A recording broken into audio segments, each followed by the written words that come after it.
welcome to the Old Man Orange podcast. I'm Spencer Scott Holmes. And I'm Ryan Dunigan, in person. No Skype today. So, No Skype means clear vocals and easy editing. and no point of just kind of like... Or wait, no vocals? That sounds fucking retarded. That means no interference and easy editing. I knew what you meant, but it was one of those... That means, like, because there is that point where be listening, like, okay, here comes the punchline to that joke I was building up. It's like, and it's like... Fuck. There you go. You Skype. Anyway, Wes, who's been on the show before, has been just telling me, because he's actually going into marketing and all that, and he's telling me different ways and different things you can do to boost up marketing and all that. And he says, like, he sent me this little graphic of the average attention span of each category on YouTube. Your average YouTube video, 3 minutes. Your average TED Talk, 18 minutes. Your SlideShare, 6 minutes, and your domain, 8 minutes. Or 8 characters, yeah. Now, for podcasts, it's 22 minutes. It says, the average podcast listener stays connected for 22 minutes average. After 20 minutes, it's in tiny-ass print here, interest and restoration rates crash. So, see, I wonder if that, but what if somebody paused it and then came back later and listened to another 22 minutes? Yeah. Well, I'm thinking if that is the case, we really just gotta. Our first 20 minutes has to be the real shit stuff. We just kind of like, how was your day? Nothing. It's 20 minutes. All right, so here's something really fucked up, you know? No, you just get by like that. Yeah. We'll just open up like the first 20 minutes. Like, all right, I'll give it 20 minutes before I change the channel or I just delete this episode. Well, it's like I noticed on some of our animations, like it says like, this animation's 5 minutes long. It's like, average view is 3 minutes. I'm like, they get that far into it and they just stop? Like, what the fuck? I'm more just bewildered that someone like made something that long a lot of the time when it comes to animation. Yeah, I know, because nobody fucking... A lot of them are like all a minute too. We don't have that ability to fucking do that. I don't know how. We've tried for 15 fucking years to try to make something short. It has never panned out. Our current script we're looking at is like 20-something pages. I timed it. It's 25 pages, and I timed it out, and it took me 19 minutes to read. Well, whatever. It is what it is, I guess. I just thought, worst case scenario, we can split it in 2 parts. Because I like it as is. Yeah, you could edit it down just a little bit, but... I don't know. Then I feel like you'd be taken out. You either have to minus out a joke or minus out a scene, and there's not really too much left to minus out. I'm glad we're getting rid of this in the first 20 minutes. When we hit 20 minutes, we really got to bring in some ballsy, fucked up shit. Did you do anything ballsy and fucked up? Because I haven't.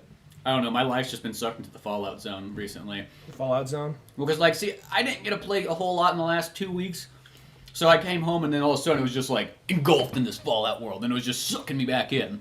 And next thing you know, it's just like, you're up, and it's like, it's only midnight.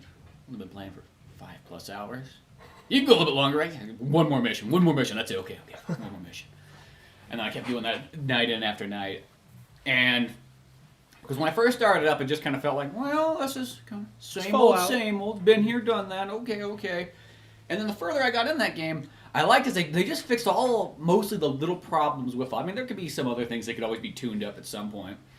But I love how, no level cap. I like how you can never lock yourself out of the terminals or the lockpicks or anything like that. You don't get to the point where you're like, oh, well, that place is never getting unlocked now. Fuck it. Yeah. I'm out of here. And just, there's all these, like, little things like that are kind of cool. I like how the buddies don't fucking die. None of the buddies die? I knew the dog didn't die. No buddies die? Not that I know of, unless there's, like, a story arc where they die. Okay, that's good. I'm going to try and switching out some characters then. Because that was the thing about having unless you had Fox, that person was going to fucking die. And I'm talking about Fallout 3. They never lasted. They lasted all of, like, 5... There was no point even taking a buddy, because you're like... You don't want to go with me, man. You don't want to go. I've seen a lot of guys die all by my side. The average length is 5 minutes. That's apparently a bunch of guys got together, did some YouTube research. 5 minutes is your lifespan. Do you want to go with me? It's my birthday. Oh, okay, Timmy, fucking let's go. There's even like the badass like paladin lady with the hammer. She's like, I protected you as a child. I looked after your father. I was his bodyguard. It is only fitting I do so now. Fucking Radrush jumps out there like, oh, yeah! Just like, oh, well, fuck. I told you. All right, whatever. Let's keep going. That's where I thought, like, that's where I at one point I was trying to go around and see if can I build up like a team of like just badass warriors, and they would all just eventually like, oh, you want that guy? Fine, fuck you, and just like leave. Like, oh, my bad. Well, Fox is here to chill for a while, and Fox was like the only one that was just like, it was like the big super mutant guy that was actually That was the best one, yeah. Because he couldn't die. I mean, I'm sure he could, but it was really hard to kill him. And I even one time, I didn't save it. I one time said, all right, let's see if I can. Let's just see if he can die. Fox, go stand over there and catch this mini nuke. No, and I just started attacking him. The thing is, like, other characters, they would have moral quandaries about whatever you did. Fox, he's like, I don't care! We are great allies! Like, you want to fuck that corpse? I'll watch and jerk off. Oh, I'm like, glad you're going along with it. Like, just like, I stand erect in the blood of my enemies, you know? Go on, great soldier, as my meat stains my hand. I'm like, all right, okay. Oh, okay. Nice fella you are. Yeah. And like I remember like I just for the fuck of it, I one time just like attacked him, and flat out it wasn't easy. It wasn't easy by any means, but I actually killed him. I just see if I could, and like. I just, it took nearly most of my ammunition and all that. Some people probably say, you must really fucking suck at the game. I do, but... That also sounds like a really fucked up thing. Like, what you do with your buddy? Well, I just wanted to see if I could kill him. That thought crossed my mind, and I decided to say, hey, let's just do it. Like some Jeffrey Dahmer shit, like, I just want to see what was inside of him. Like that kind of thing. I want to see what he tasted like. Yeah. You're not a cannibal or anything like that, Not fucking weird. You gotta try everything once, right? I'm not weird, I'm just open. No, so, but I actually haven't played it for a few days. There was that period. That fucking cup you have right there looks like it's got either 2 boobs or 2 asses on it. What? The cup I have? Oh, you know what? I'm trying to figure out what that means for right there. That I think... 2 fucking assholes showed up. That could be it. I was like one of 2. Maybe like I was only one. Maybe it was just like a dense for. See, that reminds you like in 4th grade or 5th grade or something. No, I think it was like either 5th or 6th grade. What people would do, they would draw that mark and then they'd do like a little poop thing and be like, oh, dude, you fucking drew an ass on my page. You fucking, I gotta turn this in later. Yeah, like you've been butted.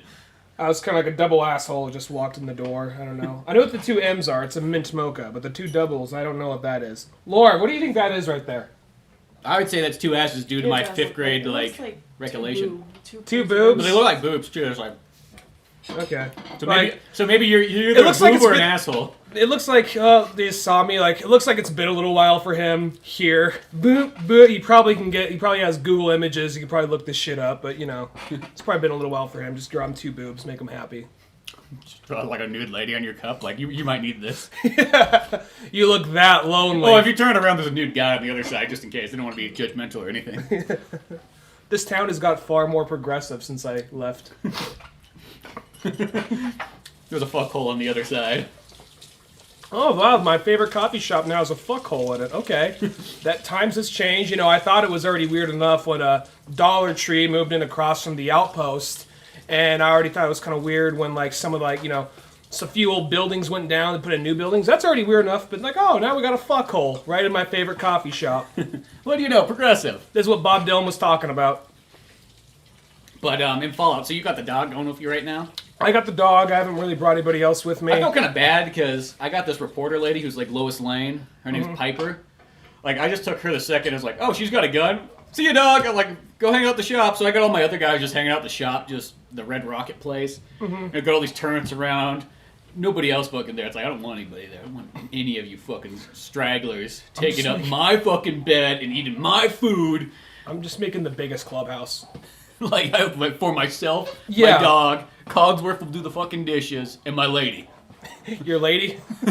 You actually get married in that game, or like have a lady in the game? You can't have a Piper we're in a relationship. Oh, I didn't know you could actually have relationships in the game. I wonder if now I thought about them, like, can you have that with like the black guy too? What's his name? How do you get to that point? I didn't even know you could have relationships in it. You just keep talking to him over and over again, and then like get to with Preston Graves. Yeah, see, that's what I was wondering. Could like that guy you have a relationship like, yo, it's like Like, is everybody in the world of Fallout just bi, or are you gonna come across like the one homophobic guy? Like, you know, you think like that nuke went down, fucking minds opened up, or is it gonna be like you go to Preston Graves? Look, it must get a little lonely out here. What the fuck you doing, man? Oh, nothing. I was just. You. Yeah, I was It'd be like failed attempt. You looked like you're like really stressed out. Like you're massaging his shoulder. I was massaging his shoulders. Just don't fucking do that. Like, I'm sorry. I just thought we were friends. We're friends, but don't. Okay. And if you go for it again, is it like the whole town revolts and goes after you? Get the homo! Oh shit. God, you thought stealing was bad. Next, you know, look what they do. It's like a lynch mob. They still got these 50s values. Fuck. Now, did you get to the part where you get the synthetic guy who's like a noir detective? No, I haven't. I have not done a whole lot. I mean, there's a good like 2 or 3 hours. I was just scavenging different like outposts and just like building my ultimate clubhouse, basically. And then like I was like, you know, building up for the sanctuary, but then that one Chinese lady was talking shit. I don't think this makes us friends. Like, oh, I'm fucking taking your water purifier. I'm taking this. I don't fucking need this, but I'm taking it, you know? Well, I love the part where you can just kind of go up to everything, just like, okay, this house looks like you could live in it, but I'm gonna scrap everything inside it. Mm-hmm. Exactly. So, and I left a few beds for them. That's all they get. Yeah, you gotta have those. It was just so you get that one mission, so you get the experience. But I'm only doing it for the experience, not for any of you folks. I'm gonna have to try that. I like Preston. He's cool, but Preston, you could all Preston's die for all cool. I fucking care. Preston's cool. The Rockabilly guy's kind of cool too. Rockabilly guy. He didn't talk shit to you. Was his name Sturgis or something like that? He's cool. He's not a very good fucking mechanic because he's like, man, I don't know what the fuck I'm doing. Like, hey, I'm a guy who I just woke up out of a fucking tube and let me just make everything. We're like, oh, okay, that's cool. Well, it's sort of that thing, like, it happens in a lot of video games too, where that guy's the expert, but he's just like, oh, I just don't have I don't know if I can do it right now. Well, that thing, and also where, like, you know, if I wasn't here, these people would all be, like, raped and murdered by ghouls and super mutants. I'm wondering if you do build up, like, because they showed it, like, the E3 demo, that, like, you can get raider attacks. I'm wondering if you do, like, make a thriving enough society if raiders and whatever come in and attack. I had super mutants attack me when I was in my fucking Red Rocket Town. Really? What did you already, like... Well, Cogsworth and the dog, and I had about, like, 8 minigun turrets circling it, just, like, rape these guys to death, and... Okay. I'll have to keep that in mind. I put a big wall around mine. I haven't built a wall. I didn't think about that. I heard, like, Donald Trump say, we need to build a wall, and they're gonna pay for it. I'm like, okay, well... Well, technically, I guess I'm paying for it, but... I'll pay for it. Don't ask me why. I don't want to say Donald Trump gave me the idea, but... I was kind of It has protected me from raiders. I just love the South Park episode. They're ripping on Trump. Like Mr. Garrison's basically Donald Trump in one episode. Mm-hmm. And the whole part is just like, well, what would you do? I say fuck them to death. Well, what do you mean by that? We fuck them until their souls leave their body. Oh, okay. It's just like, apparently people like it when I just say stupid, outlandish shit. But no, I gotta play more of that game. I've just been doing I've been just clearing out like raiders and all that. And just give you a heads up, folks. I noticed this is a trend for our show. If we just got a new video game, that's what the topic's gonna be probably the next 4 to 5 episodes. Mostly what it is, if we read a book, if we see a really good movie where it just happens to keep coming up. Well, Fallout's like one of those kind of games, like, you hear these people that have like already beat it like in like the first 2 weeks it's out. Which one, I go, what the fuck do you do? Yeah, like fucking. Unless you're like a game, you must do like that for a living if that's the case. That or you are choke every other responsibility or thing in your life. Probably not. That or somebody's paying your bills and you can just end up doing this stuff for free because there's no way you could sit down and beat this game that quickly unless you didn't have to work or didn't have project or anything to do. You'd literally have to devote. Because even somebody that worked just a regular job and came home and used every other sparing hour to play that game, I don't think you could still beat that game in 2 weeks. I mean, unless you did do all the missions or something, like you just did just the story one or something like that. Mm-hmm. But to fully complete that, it's just when I see it, it's like, fucking, what makes you so fucking special? There was actually a cracked article that Wes sent me a little while ago, like the dark side of being a professional gamer, and kind of how a lot of like sponsors and a lot of game companies actually kind of take advantage of like people, like they go to them when they're like in their like late teens, early 20s, and like just say, hey, you want to play video games for a living? At a point when you say, fucking of course, yeah, And then they kind of like, because that's when like muscle, like that's when like you're I don't know the details exactly of the scientific stuff to it, but that's when you have faster reflexes. Because you're fucking young and youthful and a good athlete. Yeah, but how much, depending on the game, if you do it like professionally, like competitive, how that can lead to like, carpal tunnel and other things like that. Yeah, if you don't take care of yourself. If you don't take care of yourself. And I'm just saying, it's not, I'm sure there are those that have gotten by totally fine, but then it's also, they tend to get people who, like, what was it? There's like... Just like Bobby's his hands are all crippled. He's just comes in, like, I used to be a professional gamer, but now I'm on the streets, and I got nowhere to go, and it's all I ever did. Just like, well, Bobby, you could get a job doing something else. Doing what? I don't even have social skills or anything. I'm a fucking crippled now. Look at me. That's the thing they usually, because they all... I can't even shoot myself in the head or tie a noose. I am useless. I got T-Rex hands now. That's what I got. I tried drowning, but apparently I'm too fucking fat, and I couldn't sink. I thought maybe I could switch the momentum of my body and have my head go underwater while my legs stick out of water, but I couldn't do it. I mean, I can still eat. I guess you don't need hands for that. I just put the pie in front of me and I just slam my head down in it. That's the highlight of my day. It is one of those ones. There's times when you hear those things like, I get it. Like there's like, with every kind of career, there's always that shady side of it where people are getting kind of fucked over and everything. I still almost want to go like, I don't want to hear that there's something bad. They're like, ooh, no, I was a professional gamer and life's terrible and hard. I didn't read the thing myself. He went over it. I didn't read it, so I had somebody read it to me like it was a lullaby. No, he told me. Could you read me the story of the bad video gamers? Video game man. He actually told me about it. I don't know. Did I say that he sent it to me or I read it? I don't remember. But I don't know what the fuck you said.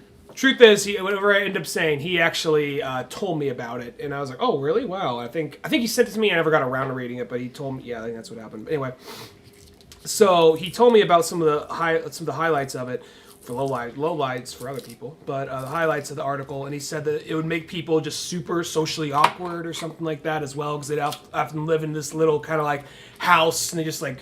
They get sponsored from like Hot Pockets and Rockstar and all that. So not another Hot Pocket and Rockstar. No. There's just like the mail slot, just like a fucking like heated Hot Pocket just slips like Old Boy. It's just like you're trapped in like this hotel room. It's like play that fucking Halo game. Don't want it. Just food slides in. Like let me out. Let me see the world. I got a daughter out there. I don't even know who she is. Why it talks just like 1920s, like Jimmy Stewart, like, oh, why am I trapped in the sci-fi zone of video games? I'd watch fucking Old Boy with Jimmy Stewart. But instead he's trapped in there playing video games. Yeah. Just like, wait, think about what you're doing. I've been thinking about it for 25 years. Oh, I never saw the Josh Brolin one. I watched it actually not that long ago. It's actually still about the exact same thing. I was surprised at first. I'm like, maybe they'll change some things. It's like, no, it's pretty much about identical. The whole daughter fucking thing. Still got the daughter fucking thing in it. Still got all the elements of that. The other guy too. He's like, yeah, my whole family. We all just we loved each other. Mom, dad, sister, and brother. Just full on orgies. And since you killed my family, I want you to fucking enjoy that thing too of fucking your family. Wasn't it something? I mean, it's been so long since I've seen the original. Wasn't it like? It was something like he didn't know he was fucking his daughter. Yeah. Like they sent him footage of who he thought his daughter was. And so yeah, they kept throughout time they just kept showing more and more footage of his daughter. And it turned out it was just an actress. And then his real daughter, he ends up fucking. Mm-hmm. It's just like one of those things, like no, like one of those kind of moments. Yeah, it's supposed to be like one of those big twists, like you didn't see that coming. And I will grant, because I'm like, there is no other movie where that happens in. And I remember the Korean version. The one thing about that one is they'd always have these scenes where it's like somebody writes something on like the board and stuff, and there's no fucking subtitles for it. And everybody's like, oh, that's shocking. And you're just like, what? What's going on, guys? What? It's on the board. What? I can't fucking read Korean. Put in fucking subtitles. And they wouldn't. Netflix is bad about that. Huh? Netflix is bad about that. Well, it's not Netflix. It's whoever did the fucking subtitles. Well, Netflix, I noticed they wouldn't like. I noticed if I watch something in, if I'm watching like an anime or a Korean movie on Netflix, usually the DVD would have like the translation below of whatever's written. It would. They don't do that on like on Netflix. I don't think that's just Netflix. Probably whoever, because I'm pretty sure they don't go in there and do the translation. Well, I noticed because I have the good, the bad, the weird, and I was watching on. And there is like moments where someone will open something up or write something down. You'll see the translation if it's written down. Netflix, I don't remember seeing any translation other than like speaking. Huh, that's weird. I was actually, now that you say that, I did watch Old Boy on Netflix a long time ago. Oh. So maybe it is like that, but. No, the other ones, I got the other two ones because Old Boy's a trilogy and it's the second one out of all of these. Really? And I have the other two movies that go with it, but I never watched them. I feel bad, but I know Old Boy even was a trilogy, huh? I think it's one of those like loose trilogies. I don't know if it's like a full on like this is a sequel and this is a prequel. I think it might be like 007-esque? one character. No, only with more sister fucking or a daughter fucking. No, not like that because I don't think it's the same character. It might not be the same character. It might be one of those ones where it's like, okay, you know this character, it's in Old Boy for a little bit. Here's his own movie. Here's or her movie, or like a Jay and Silent Bob kind of thing. Yeah, I think it's more like that, and they just kind of happen to be in the same universe. But as far as Fallout goes, back to that for a minute. Back to Fallout. It's one of those ones. I know that like probably everybody's talking about Fallout, which is weird because I remember back in the day, nobody knew what the fuck Fallout was. It was kind of, and I think Fallout 3 was the one that sort of like over time. It kind of kept going into people's homes. Like, a buddy would finish it and pass it on to his friend. Exactly how you guys came across Exactly. it. That's how, like, you passed it to me, I passed it to Cisco, he probably passed it to someone else. It was just one of those ones. Follow through, just the slut of all our, basically, going between everybody. And so, like, everybody started playing it. Everybody played it, everybody knew it. And nobody knew what Fallout was before Fallout 3, except for, like, the handful of PC gamers that did have it. It was like something, like, I always heard of that game, but I never played it. But now it's weird that game's, I mean, it makes sense when you go, okay, it is Bethesda. The other big game, Skyrim, this is why it's so popular, but still, it was one of those games. Nobody was... You didn't just find just average gamers playing Fallout. Because it is pretty much like, you look at it, it is like a hardcore game. It's not like a Call of Duty or a Madden that's kind of like, okay, that's a casual gamer's game. I feel like in some ways it's kind of hardcore. It's a game that you can be hardcore, or it can be like, what's over here? Oh, that's cool. And, I feel like it depends on how much you want to dedicate yourself to Fallout. But I mean, when I say it's a hardcore game, it's clearly not a casual game when you got to put 100 hours into it. Well, I'm talking about just for like the main. I mean, because that game you can do whatever you want. If you probably just stuck to the main story and the main story alone, I'm guessing. Maybe I'm wrong here. I'm guessing you probably finish it fairly quickly. It just depends on how many side quests you do. Because I mean, it's so jam packed with different quests and side objectives. And that's true. Because Fallout 3 ended pretty quickly. The first time I was like, oh fuck, that's the ending already, and I was just kind of following missions, just carrying on. And then it's like, oh, that was over. I think in 20 hours. Like, one of the funnest things of that game is to just walk around. Stumble upon something and find a new settlement, and that usually comes with a new mission of some kind, which is like, Billy got lost in the fucking mines. There's a bunch of like mole rats down there. Go get them back, or something like that. Those are the missions I would just call like they're literally just there so you can get experience. Hapless fuck missions. Yeah, they're like training missions. Like every single one that you get from like the Minutemen ones, I consider those like they're probably not anything important for the game. It's just they're more like, hey, you want to go get some experience because you pretty much get about a level of every 2 of those missions. Yeah, exactly. That's what I did with the Minutemen. I was doing them for a while. And I think that's almost what you do for, like... I think you're almost working... I mean, maybe I'm wrong here. I'm assuming working for the Minutemen is probably what's going to lead you to finding your kid or going down that path. I don't think those ones have anything to do with that, because when you go to Diamond City, and then you meet Piper, and then you meet the noir detective guy who's like, we gotta solve the case here and find your son. I haven't been to Diamond City yet. So when you go there, that's when those are all, like, I think, the actual story missions. So what I do is mostly I do all the Ravison ones or whatever, or what's his name? Preston Graves, whatever. I mostly do his, and then once I get kind of bored of his, because they're always the same thing. It's always like, I'll find this village.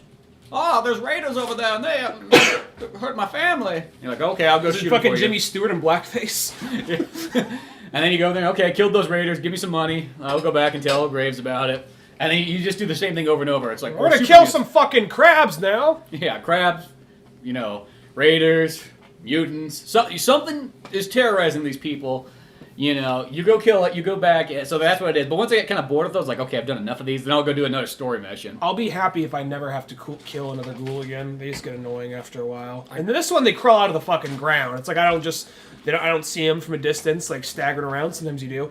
Now they just fucking crawl out of the ground, like motherfucker. Ugh. Well, that too, and like I don't remember this in the other one, but when they hit you, then you get the fucking radiation for like 10 seconds, which is kind of obnoxious.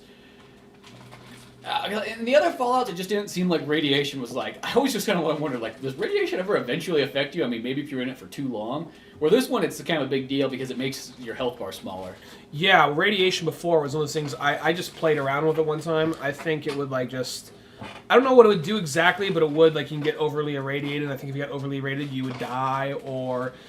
I mean, every once in a while, I thought maybe you'd turn into a ghoul or something, but... Maybe not. I remember there's that point, though, when you first play a game like this, you assume that you can kind of go anywhere, do anything, but then after you play it for a while, you realize, oh, no, there's some strings, and it still is a good game. But, like, for instance, like, what if this is kind of fucked up thing just to even think about the game. What, if you kill a kid? Well, not even that. I know you can't. I tried several times back in Fallout 3. There'd always be some snot-nosed little kid somewhere, like, you're being weird, and they just run away, you know? But, yeah, but, there would be the occasional thing of, like, there's a character there, like, say, like, your father, like, oh my god, how fucked up would it be? What would I go? And this is what I'm playing as the bad guy. Where would the game go if I, killed Liam Neeson dad, So, 'cause I think Liam Neeson was the voice actor in the third one. But anyway, so I would, Yeah, he was the voice actor. So I'd kill him. So I'd try to kill him. Then he'd just be like, knock it off. I'm your father. It's like, oh. Can't go that far, yeah. Or there'd be like, you go to like one particular like paladin, or like, whatchamacallit, Brotherhood of Steel area, and just like fire at a bunch of them, kill a bunch of them, and they'd be like, the one you can't kill because he or she's too important to the story. Mm-hmm. And later when you bump into them, you're like, despite our differences in the past, we kind of need you for this mission. Just like, yeah. All right, whatever, Yeah, there is those kind of things. So there, eventually you do, because there still even is if you work with like the Enclave. I mean, I understand it. There's already so much in the game, but at the end of the day, it's always kind of like basically the same path. You just choose A or B at the end. And there's like when you work with the Enclave, I was thinking, okay, so what's going to happen? I'm going to take this and I'm just going to ride in helicopter at the Enclave and have a bunch of Enclave soldiers fighting with me. It's like, no. You're going to go there. You're going to pretend like you're one of them. So you're still going to have to kill Enclave soldiers. And then you're just going to plug this thing in and you work for us. Yeah. So it's like, all right, so basically I'm doing the same mission I was doing. Just the closing is just a little different. Well, I like how in Fallout 4 that it's almost a little bit more linear. This sounds weird, but they don't get... So far, I haven't seen any of these ones where, like, you could really choose, like, you can either go this way or go this way. So it's almost like, crap, so I'm not going to see one section of the story because of that. Mm-hmm. Or you have to join with this guy or this team, So far, it's just like, oh, okay, you're just doing these missions. Maybe there is a point in it. I can't imagine it not being, but... Well, someone said, I heard on one of the, I think it was Rage Select, they talked about, like, how you can't kill Preston Graves, and how you just kill everybody in the group, and he'll, like, attack you momentarily, but then you come up to him later. He says, like, hey, man, you're acting weird earlier, just something like that. So, yeah, after a while, you can see the strings, and I get it, but, I think it's one of those ones, if you just kind of play the game as it's meant to be played. Yeah, no, I get that. I guess it's one of those things, like, don't get me wrong, I still love the game, and I usually just do the good guy missions anyway. But I guess every once in a while there would be that thing, like, when they try to present, like, you can do whatever you want, it's open-ended. Like, it's not really that open-ended. And, like, it seems like even the way the character acts, like the voice actor in the opening. He's got such a soft voice, like, hey, I killed those raiders for you. Yeah, he almost seems like... It seems like the game wants you to be a good guy. It almost seems like just the way how he acts, the way how he talks, the opening... Everything about him doesn't seem like, yeah, sure, let's just go kill the fuck out of some settlers. I'm bored. I got nothing. Well, plus he's like a family man. He's like, yeah, just kind of woke up 200 years later, grabbed a gun, started killing. I think it's once yeah.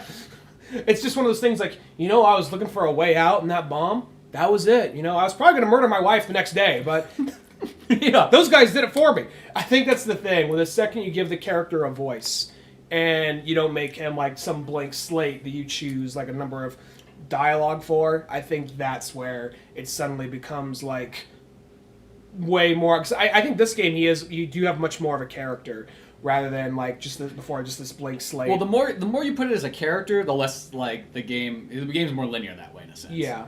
Because that's sort of where like Grand Theft Auto 3, if you look at that game, you can sort of in your own mind picture how that guy would be. Because he doesn't have a whole lot. Isn't saying like he's just doing missions. So you can either say, hey, this guy's a great guy, just does his missions. You know, maybe he's a bad guy, he's killing civilians left and right. Maybe he's a good guy, just happens to be working this stuff. You can look at it that way. Where then you get a game like Red Dead Redemption, and you pretty much are kind of forced in that good guy route. You know, maybe he was bad a long time ago, but I love John Marston. You would feel weird if you just started shooting random civilians. That's what this game does. This game tries to make you feel bad just because someone's like, it doesn't seem like this guy would do that. You know? Yeah, John so Marston, this game would seem weird if you went around shooting everybody up. Because John Marston, I love that character. So where in Fallout 3, you could really just do whatever the fuck you want because your character feel remorseless about it. Because your character didn't feel like, well, that was a fucking wife and kids and so on. It's weird because it's a little AI voice that they gave it. You know, it's a little AI voice that kind of makes you think, well, he wouldn't say that or he wouldn't do that. Where I'd feel bad about doing shit as John Marston. You know. Mm-hmm. But no, so far this one's just great. I really like it a lot. Mm-hmm. I'm actually more impressed than I thought I was going to be with it. Because I don't know. I mean. The only thing is, I wish the load times weren't so long, though. Like, that's the one thing you kind of go, man, that's PS4, and the load times are fucking shit. Like, it takes like 30 seconds to get into anything. It's like fast travel. You almost need like a Game Boy just to like kill some time. There's some stuff I just kind of take it, you know, just like, well, I can already do this, I can do that. How many games have this much shit in it in the first place? So I know it's gonna have some give and take. Well, yeah, but those are always those ones like, I just remember when like GameCube era came out, that was like the thing was like no more fucking load times, or if they are load times, they're like so slim because obviously there's always loading. But and then from that point on, it was kind of like, we're going back to that PlayStation 1 style, lots of load times, or Neo Geo. You want to play Metal Slug, don't you? You gotta let it fucking load. What are you gonna do? What are you gonna do? And okay, now it's like, what else? The choice. It's just one of those ones like I just remember there was that time period. Like I thought we were over this, and then I guess we never are. We're always gonna have these long load times. And the worst part too is when you accidentally want to fuck. It's like, no, you want to go back to the Commonwealth.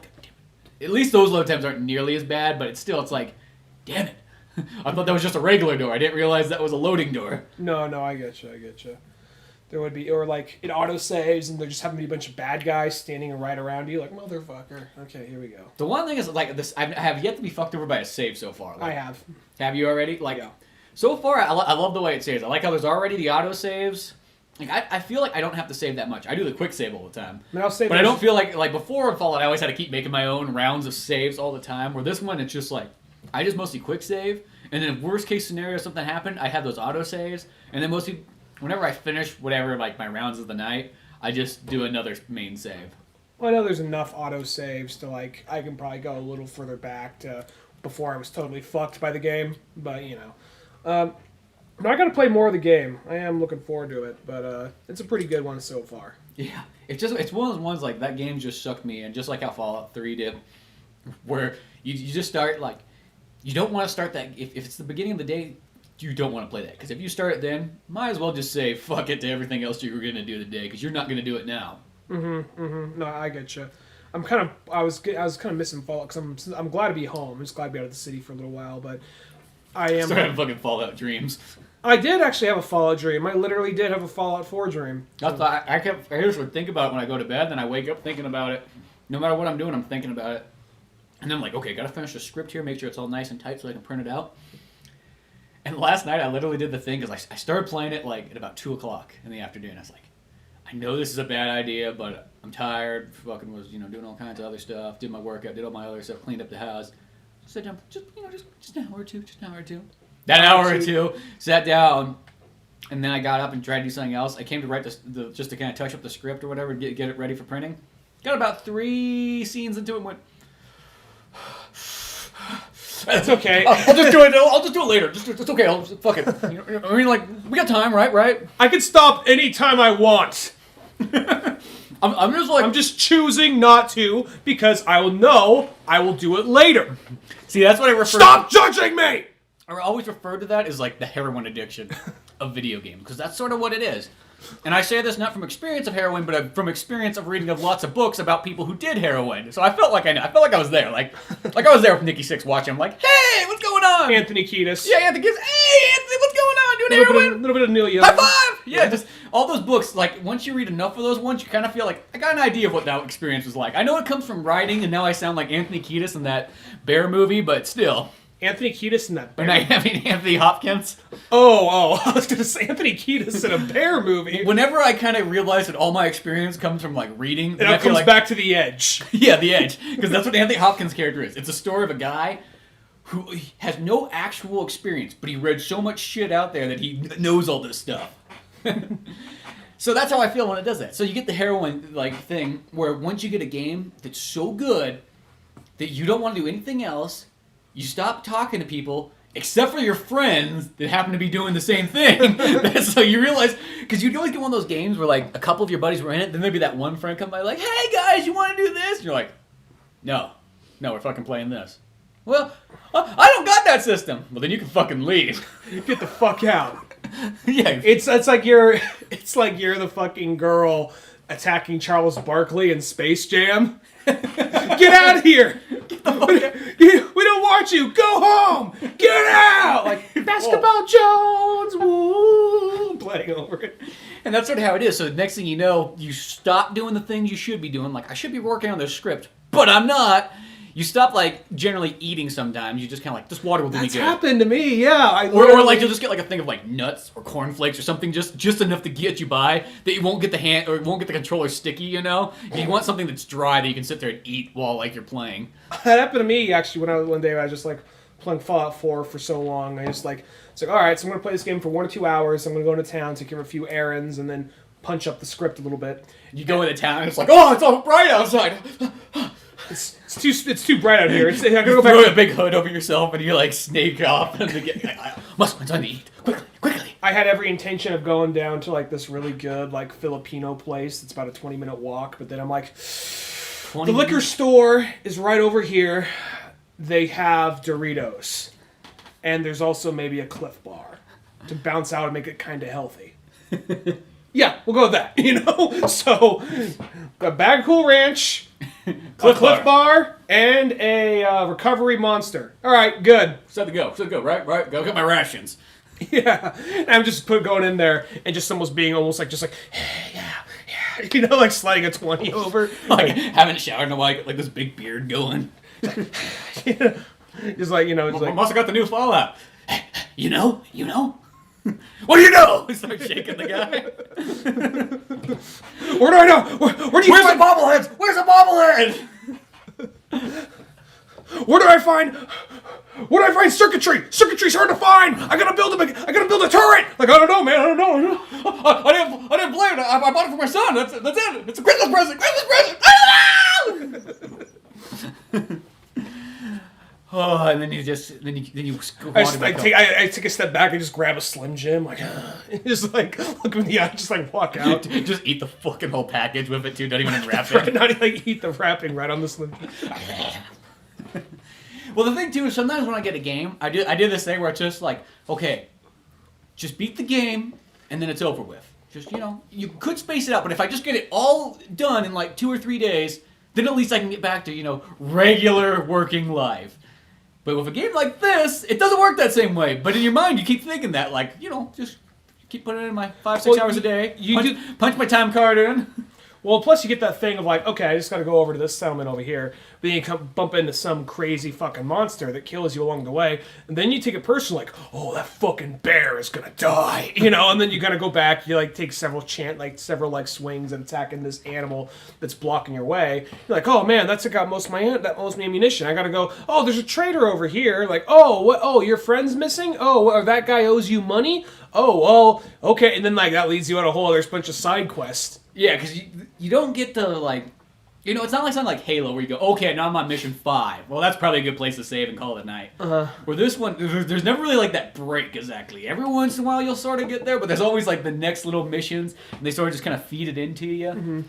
And I look at Halo. Halo's a perfect example, because Halo 5 got that beforehand. Well, that's one of those ones where you could just put in your like 10 hours and beat the game, and then you'd be like, okay, there we go, done.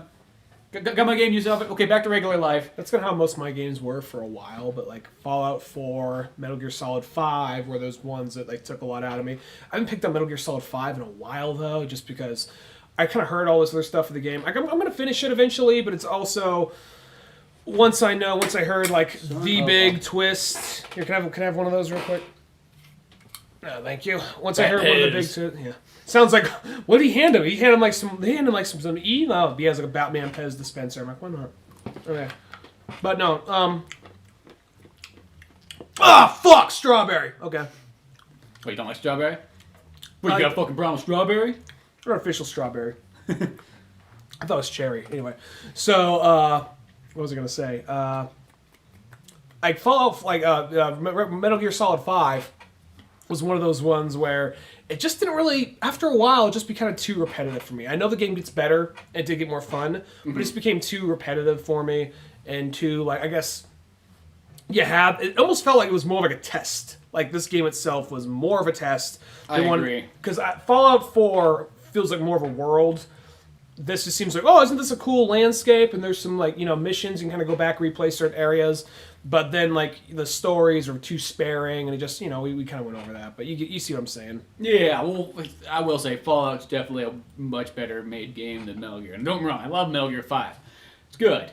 It's a really fun game. I think that it's a game that literally could be edited down to like a more appropriate Metal Gear length of a game. It doesn't have, there's no reason that game has to be 45 hours plus to beat it. It should just be like a 20-hour game like they've always been, or give or take, and then maybe some extra side missions. I would enjoy the game, I think, a little bit more if that was the case. Where Fallout works in that way, because I feel Fallout's one of those games you're going to put like your 100-plus hours by the time you get the DLC and all that stuff into it. But it's almost something that once you put all that time into it, you're like, I'm done. It's one of those games where you put so much time into it. Then I couldn't really imagine going back and playing it, because by the time that you felt like playing Fallout again, they'll probably be Fallout 5, No, yeah, or something like that. But you just get that great experience right there. So far, I'd probably say that Fallout 4 is probably the best game I've played so far of the year. Same here. I haven't finished it yet, but I'd say it's probably in that same ballpark. I mean. Don't get me wrong, I like Batman a lot. That was probably like my closest second favorite one, but I don't know, Fallout's pretty darn cool. It's just they fix all those little things that kind of made me angry. And the bad guy's not going to end up being Jason Todd. I know that. Yeah, that's the saving grace. One of the few things though, sometimes I kind of wish, like in Fallout, it's like I kind of do wish they got the organization of all the crap you pick up a little bit better. Like, I think there's no reason that you should be able to pick up, like, 100+ different versions of the exact same gun over and over again. Yeah. It should be one of those ones, like, once you find a shotgun, you just have it, and then from that point on, you just pick up ammo from the enemies, like, for that gun. And then you can just mod that gun however you want. But it's not like you're going to keep picking up more and more and then sit there and question, looking at them, like, is this one different or is the stats? Yeah. I will say I'm glad that your gear doesn't break in this. Oh, that's another one too. Like I love how that doesn't break too. So they fix all these small things that are fantastic. I mean, I do wish that it wasn't so hard to like. It's like I feel like you can never carry enough. The mod system always feels like I'm always at a point where it's like fuck, I gotta go drop stuff off, or I gotta like hand stuff over to Piper and like. The mod system always seems to be, or the crafting system, even in the when it comes to like the power suit, seemed a little like complicated. Once I figure it out, like okay, that's how it works. But I think that seems a little bit more. Yeah, at first I was confused on how it worked, and I'm still sometimes confused on some things. Like I thought that no matter what workbench you put your stuff in, it was all like the same workbench. Not the case. And then I figured that part out, but it was more like power armor stuff. Like how the fuck do I go? Oh, okay. And I'm not really even sure what I'm doing. I just say, okay, those are bigger numbers. This one has to be better. Yeah. The power armor thing. What do you think about that? I kind of use them when I get them, but then they're just kind of a hassle, and you always got to find I got a bunch of fuel for them, but I just kind of left it at the base. I kind of go back. If I got a big mission, I take it with me somewhere, but... Well, now I'm at the point where I'm leveled up so well that I don't technically need the power armor. Like, I'm fine just by myself. The original, you didn't really have... It was like one of those things, I guess it's kind of a give and take kind of thing, because the original... Not the original, but Fallout 3... it didn't have a fuel thing. You had to go through training, and it was something you got at the very end. It was like, hey, can I get some power armor training? Yeah, sure. We'll go over it right here. Fade to black. Come back. Okay, now you know how to use power armor. This one, it just opens up like you don't need the training. You just jump in, and you don't, because it was one of those things you were building up to that. You had to get to the very end of the game before you got that. This thing gives it to you right in the beginning. Yeah, but I think that they're like, well, it comes at a price. The fact you only use it for a little while. So, and I understand that, But I think maybe as you go on, like fusion cells and all that become a little bit more easier to find. Also, I probably got about 10 fusion cells with me, and I just don't care to use the power armor. It's sort of like a hassle. Like, I'm not saying anything like, if you do like it's cool. I mean, it has perks like you don't really die whenever I come across, except get hit by a mortar, you can sometimes die. But whenever I come across another like set of power armor, I always just like get in it, fast travel to my Red Rocket clubhouse, basically drop it off there. I'll scavenge this thing for parts later, and then mostly what I'll do is I'll use the power armor until the battery wears out, then I'll take it back to like Red Rocket, and then it just sits there. My right now my garage looks like like Power Man, like Iron Man's like just dumpster, because I just got all these armor suits in there that I just came across, just gathered around, just like in case one of them breaks. Yeah, they're there. But yeah, now it's like I don't even like. There's a couple guys I killed and like they had power armor on. I'm like, well, one, I couldn't fucking carry it because it was too much shit again. That's the only thing is. I know you can get like the upgraded one where you can carry like 50% more stuff, which I should almost get that perk, but it's just that thing. Sometimes it's just, you just get overloaded with all this stuff. I'm like, I want to pick it all up, but I can't. Yeah. So this power armor's going to sit at the bottom of this like dwelling, until it goes away, because I know I'll never come back for it. Well, I use it sometimes. If I know I'm going on a big mission, that's when I pull out the armor. But yeah. Anyway, we should take a quick break. You want to take a break? Yeah. Okay.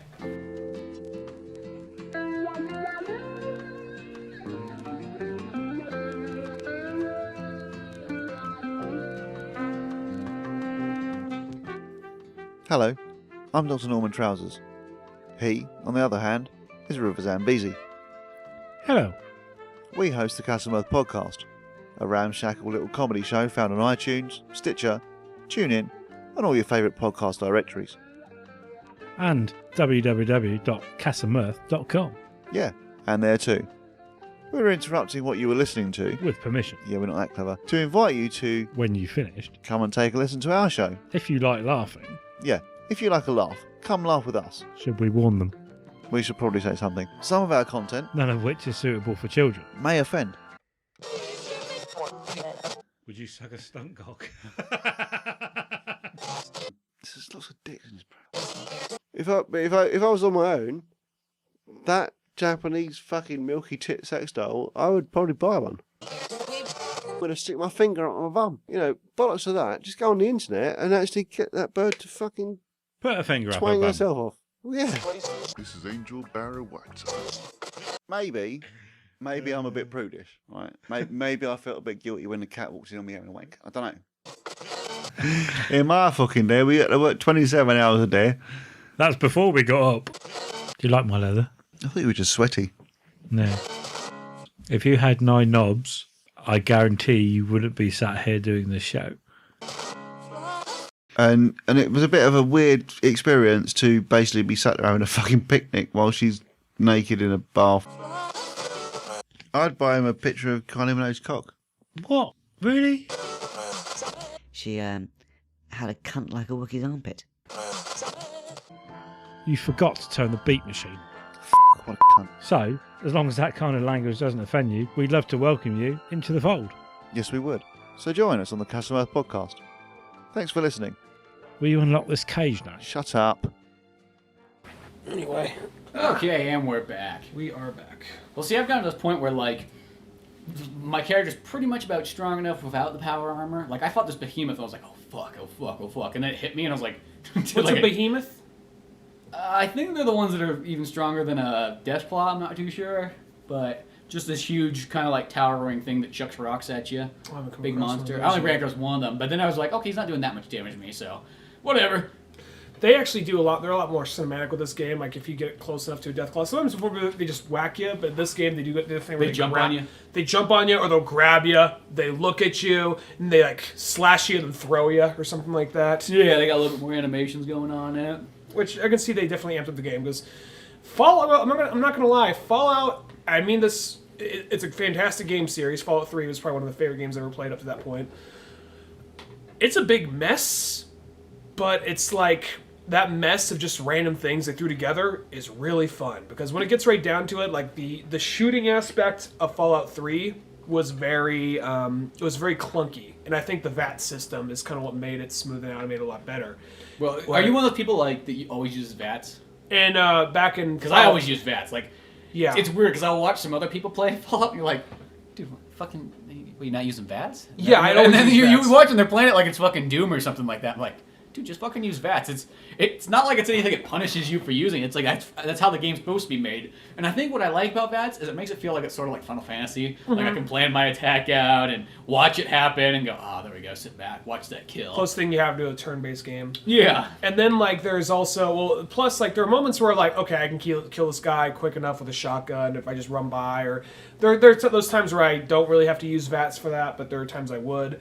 But most of the time I do. And... like, it seemed like, I think what was cool about Fallout 3, it was more of just the size of it, the exploring the world, the concept was cool. Now, it was pretty, I think that, it was kind of like just, how do I put it? Like, I think because it gave the same feel as, like, playing Grand Theft Auto 3. And it's those two series you can almost compare because Fallout 1 and 2 were top-down games, just like Grand Theft Auto 1 and 2.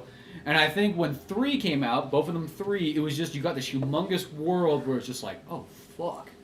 It's that same thing when you play Grand Theft Auto 3 for the first time. You're like, dude, you almost didn't even play the missions because you were so blown away by all this other stuff you could do. And that's almost how Fallout 3 was. Like, you just started walking around going, look at all these places, going to these different areas. Like, oh, look what I found here, look what I found there. Yeah, exactly. Like, Fallout 3, for instance, like, I think that for a while, even like New Vegas, there was like, all these different, you could talk to people, you could have all these different options, you can kind of do whatever you wanted, that was cool. But I guess it all seems so like, I mean, not trying to bring the game down, so I didn't really mind, but it seemed so uncinematic. It seemed all just because you get the still, it was all very old-fashioned, but there's already so much jam in that game, I understand. But they stand still like, hey, how's it going? They have the same facial animation most of the time. No, we've been having trouble settling here because all those raiders over the hill, you know what I mean? They always just stand there, like, I understand. It was very kind of old school and traditional, and I found that fine. Where this one, you can see they are trying to amp it up a lot more. And they'd always have the same animation. There never would be any other animation other like every character would have to be basically the same model,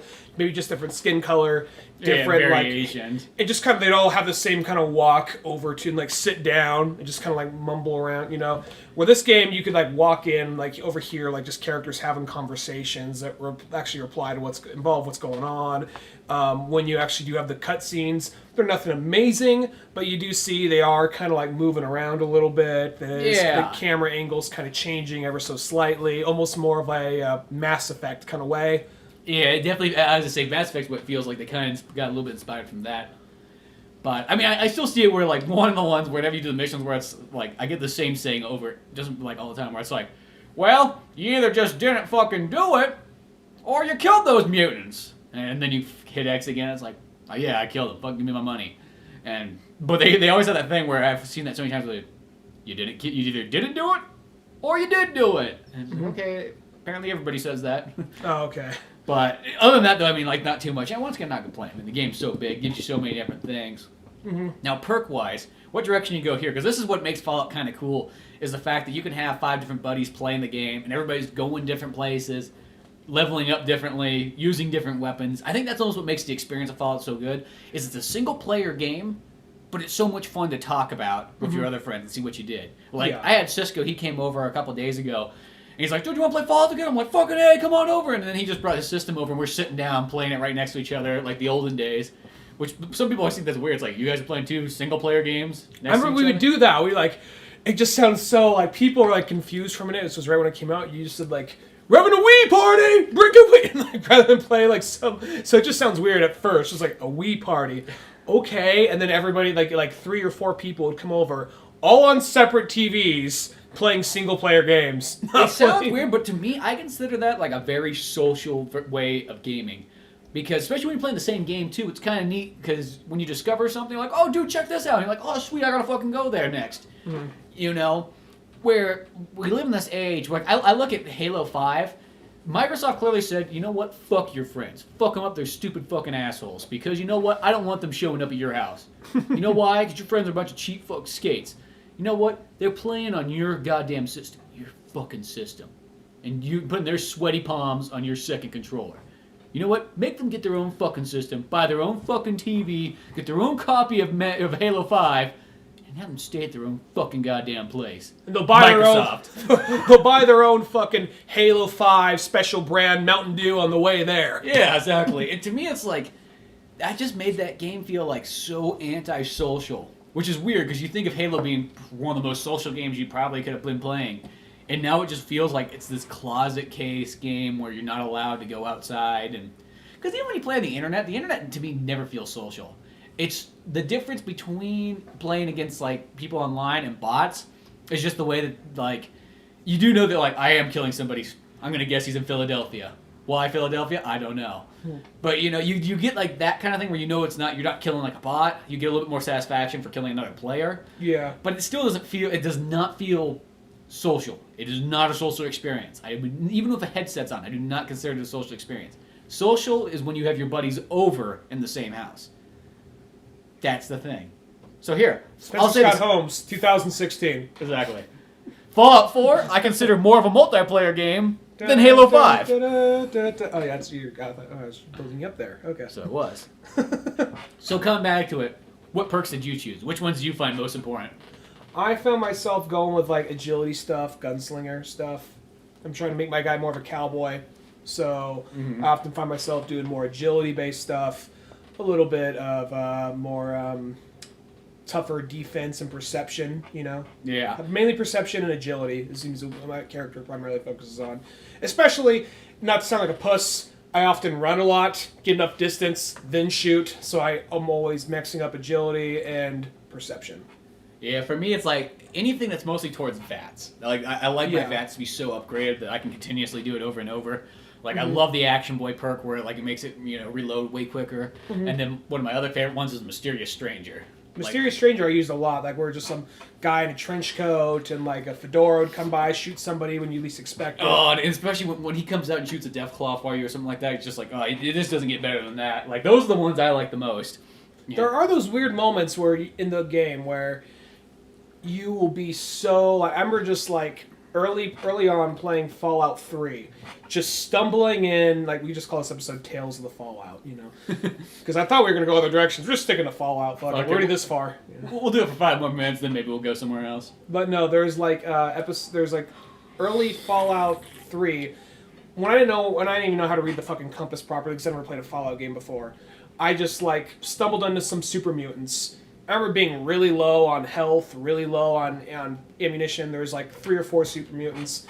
I had like, a shotgun, like a little bit of an assault rifle, a baseball bat, and like a revolver. And I remember in like maybe a few frag mines. I remember like taking them all out, being almost dead, no stim pack left, and then just like hiding, basically just playing this game of just kind of like hiding behind like a rock, and a super mutant's basically chasing me in circles around this rock, and just like I'd have to hit him in the back with a bat, then run, and then like do the same thing, and he's like, "Yo, beauty, who man?" Like chasing me around, like it felt really scary and badass at the moment. But anybody watching from a distance had to look like like going back around this rock, or like a fucking like Scooby-Doo-esque kind of like like hallway of doors kind of thing. Yeah, exactly. Benny Hill even.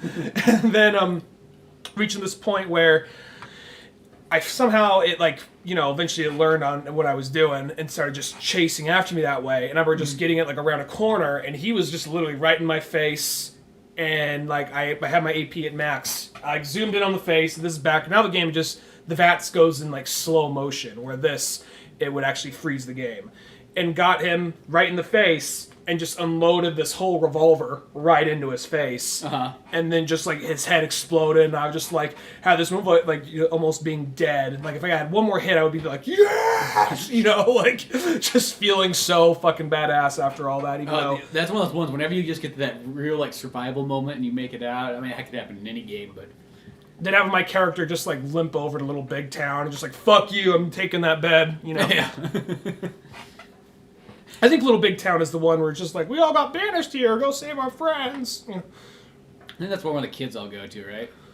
Yeah, that's what happens. There's Little Lamplight, which is, I'm trying to remember my Fallout 3 lore. There's Little Lamplight, which is where they all lived in like, some cave. Like, everything's awesome here, we're kids. And then you go to Little Big Town, and that's where you have to escort him to. And that's the guy's like, it's my birthday! Okay, here's a butcher knife. Okay, Billy, it's dangerous out there. You need this gun. Dangerous to go alone. Take this. Okay, boom, squash. That's what never happened. I was like, oh, okay. I well, got him there. I didn't get. He just died on me. I was like, fuck it. That's life. Like Mel Gibson, like Lethal Weapon 2, like, happy birthday, kid.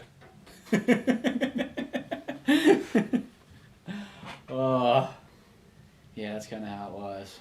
Well, there's so much more fun Fallout to have, and we'll probably talk more about it in the next podcast, because we'll just discover new stuff in the Fallout world. Like, I'm wondering if the Fallout talk is making people like, no, go on, I want to hear more about Fallout. I'm just like, I'm so Fallouted, I can't fucking... Well, that's my only fear, is I do have this fear that people have been Fallouted from all, because there's probably got to be a lot of Fallout going on. Because I once remember... again, 6, 7, 8 years ago, this would have been kind of more like one of these ones like, oh, I've never heard of this game. Go on more, But now I think everybody has sort of played Fallout, because I haven't met somebody who...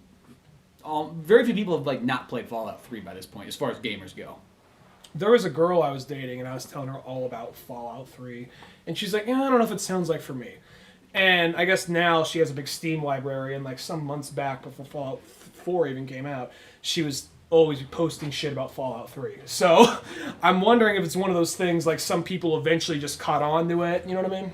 Yeah. So, well, I think that's what it was, though. It's a game that, when Fallout 3 first came out, it probably did good, but probably nothing amazing. It probably just did what they expected, Because they just went, we got this cool, neat game, but it's not a fan favorite, but I think it was a word-of-mouth game, and one of those ones where each year that game was out, more and more people played it, and even all the way up till when this game came out, I think people were still handing around that Fallout 3 and maybe a New Vegas copy too. New Vegas, I think, was one that was almost kind of like, this is here just to hold people over a little longer until Fallout 4. Mm-hmm. And I think that a lot of people, they didn't hate New Vegas, but they found it kind of like I did. They just found it kind of lackluster in some ways.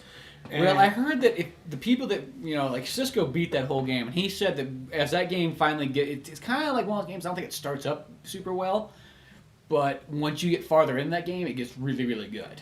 No, I get you. It's one of those games, it's like, I liked it, but I wasn't really blown away, and I did not like any of the people I could align with in that game, and it seemed like even if I was doing things myself, it seemed like... you always had to be part of a group. It sort of seemed that way. I mean, you could go the one way, but I don't know. I liked it. It just didn't do as much for me, and plus, I guess I felt like that game made you a lot weaker than it did in Fallout 3. Whereas this one, I still feel like there is still some give and take in Fallout 4, but it's not trying to make me feel weaker. You know what I mean? Yeah, no. Well, once you get to about level 10, then I just start to feel comfortable with the world. Like, I'm at level 28 or something now, and it's like, I really don't feel like I don't have a problem with killing anything. Like, there's nothing out there that's going to be... There's a couple things you're like, oh, fuck, but when you realize, I'm like, well, I got 40 fucking stim packs with me, I'm set to go. Let's go kill this. I love killing gunmen. I love killing those guys a lot. Yeah, there's a great joy of it, especially even just killing just your average raider. It's just like, fuck you. Mm-hmm. There is that fun thing of just like, oh, Molotov cocktail these fucks. Yeah, I just watch them burn. Mm-hmm. Have you guys had that town where like everybody's got fucking flamethrowers? That part's scary. No. Is that like just a town where people just have flamethrowers, or are they evil? It's one of like the Preston missions, but like you have to go... This guy's like, my son's, he joined up with this cult and he took our family heirloom sword, so go in there, and get him back. And stuff. And I can imagine being like, the flame, it cleanses, that kind of shit. Yeah, it's just like these people like all have flamethrowers, so it's kind of fucking scary. You're like, do, and this guy comes up with a big flamethrower, and they're throwing Molotov cocktails at you, and everything. There would be those moments where I was kind of weaker, when I have to just go up to like different raiders and just like, just basically, they're like, store up, get to near death, go to whatever settlement they're terrorizing, sleep it off, go back out, go back to killing all these fucks. Because there'd always be like the one or two guys that just in a weird corner that'd be hard to get to, and they would just be shooting. They had like an automatic turret or something like that. So, yeah. Yeah, always that kind of stuff. Mm-hmm. But what other interesting things happened? So we can maybe break from the Fallout mold for a bit, because I know for a fact it'll probably be a reoccurring thing. This is gonna be one-sided. I'm only halfway done with it, but I started watching Jessica Jones on Netflix. Oh, nice! And I'll make this. I knew that. I knew it came out. I heard nothing but good things, but it is just one of those ones. We've said it before. There's just an overabundance of superhero stuff to watch that, unless you're that guy who could beat Fallout in a week and a half, you don't have this kind of free time to like keep up on all these shows. Like I already have a hard time just keeping up on the Arrow and Flash and Gotham, let alone having to throw in these other shows. I'll say this: Daredevil is one of my favorite Marvel characters, and I like this show more than the Daredevil show. And the Daredevil show is really good. I watched the whole thing, but my only problem with the Daredevil show, and a lot of people says I didn't even care after a while. I did. I cared from the second episode. He's in the black. He's in the black, like proto suit, and that is from the comics. And there was a period in time where he was in. I think it was a John Romero Jr. run. He was wearing like the black and all that, and they even have other flashbacks where he sees it. Like that's what he's wearing all the way through Ultimate Daredevil. And I get that, and I think that's fine. Maybe even for not even let's say the first couple episodes, for the first half of the season. Yeah, the first 5 episodes maybe. First half of the season, I understand it. Even though I like the show, and they're making all kinds of nods and references to other stuff in Daredevil, and still making it take place in the Marvel Cinematic Universe, it was a good show. Don't get me wrong. I do like the Daredevil show. It is good. He just needs a fucking suit on. He just needs the red suit, and he doesn't get that red suit till the very end. And I just had trouble remembering I'm watching Daredevil without the red suit. Wilson Fisk isn't wearing a white suit, but he will get to that white suit eventually, I'm sure. And it's a good show. Daredevil is one of those shows, as it goes on, it definitely gets better, especially as they dive more into Wilson Fisk. And so saying all that, I feel kind of bad saying I like Jessica Jones more. Maybe it's because I never read Alias Jessica Jones, but I do know a little bit about the character because I read a good portion of I read his first run of New Avengers, Brian Michael Bendis, and he wrote Alias Jessica Jones. And Luke Cage is the main member of the New Avengers. He's like the leader for it for a period of time, and Jessica Jones is his wife. So they even bring things from that particular run over into New Avengers. So I already knew who Jessica Jones was, and I already liked her character. She, for a little while, was an Avenger, and to some extent, I guess, because she would just be going around with all of them. Yeah. And I think it's, so I already kind of know the character, and Luke Cage became one of my favorite Marvel characters as it went on, too. And the guy that got to play new Luke Cage, he's only in a handful of episodes so far. That guy is perfect. For a while, I was like, just get Terry Crews. I understand that he's a lot more of a funnier actor, and he's really over the top, and he's always screaming. But so I was just like, just get Terry Crews. He'd be perfect. But that guy they got is perfect. I cannot imagine a better Luke Cage than the guy they just got for him. But anyway, so it doesn't feel like your average Marvel show. They do make references to other characters and things going on in the Marvel universe and all that, but it is trying to be dark and gritty. It's kind of weird knowing that they got here's our tentpole stuff. It's kind of weird when you watch Avengers and Guardians of the Galaxy. You're in Ant-Man. You're this is in the same world where this dude gets decapitated with the car door, or where all this, or there's a part where it goes to show that when you're on the street level, it's not so pretty and nice and fun. Yeah, and you can't crack jokes left and right because you're Tony Stark, who's got more money than he knows what to deal with. Exactly. Or it's you got they got a part where they mention it more in the comic, and this they show up, they don't flat out say it, but Jessica Jones flat out gets butt fucked by Luke Cage at some point because she just wants to feel something. I just need to feel something. They make it more of a thing in the comic, and that happens in this. They're somewhat subtle about it, Somewhat subtle. Yeah. Not fucking Tony Stark making a crack at it later. Yeah, he might be. He might be making a crack. I'm only halfway through it, and the one thing they kind of do is one of, I guess you'd say, because he was a character that came out in the 60s. I want to say he was initially a Daredevil villain. They kind of pushed him to the side. There was Kilgrave, the Purple Man, who was this guy, you'd see him, and he'd make you do whatever he wants. Yeah. And I'm going to assume back when they first made him, it was kind of hey, coppers, go give me all your money. Ha-ha, go rob that bank. Ha-ha. Okay, now, rather than sticking your gun in your mouth and pulling the trigger, go walk off the Golden Gate, go walk off the Brooklyn Bridge. And then Daredevil stops him. I'm going to assume it was something to that effect. I never read any of the stuff he was in the 60s. I read the stuff he was in the 80s. And I'm going to assume that's kind of what he was like, probably just kind of or just has these are some women I got. I just kiss them on the cheek, and that's as far as it goes. Ha-ha, Where now it's they went out of their way in this run to make him a really creepy, fucked up character. And they even kind of hinted that in Daredevil Yellow, because he's in an issue of Daredevil Yellow, and they still keep it fairly tame, but just in concept alone. Like he like hypnotizes Karen. He's gonna bang her. He's just like, oh, well, instead, why don't you just go hop out the window, hun? Right when Daredevil gets there. Yeah. You know, he saves the day, of course. But they got David Tennant playing Kilgrave, and that is, I mean, this might scare you off, but that is like everybody's favorite Doctor from Doctor Who, playing the villain here. Mm-hmm. And the one thing they do with Kilgrave, I understand why, but at the same time, I'm like, just do it. Because he's basically, they primarily adopted him to being Jessica Jones' main villain. Because at some point in the comics, she was a superhero. Mm-hmm. She got captured by Kilgrave, and she was basically his slave for a couple of months. Mm-hmm. And he made her do shit. He made her, like in the comic, apparently he never fucked her, but he made her want him, but never delivered, to the point where it drove her crazy. He doesn't like to touch. He just likes to watch. Yeah, it's like that part, like in like True Lies. It's just like, take off your clothes slowly. Yes. It has like the recorder, just like the creepiest voice, like, put it on the floor. Undress slowly. Yeah.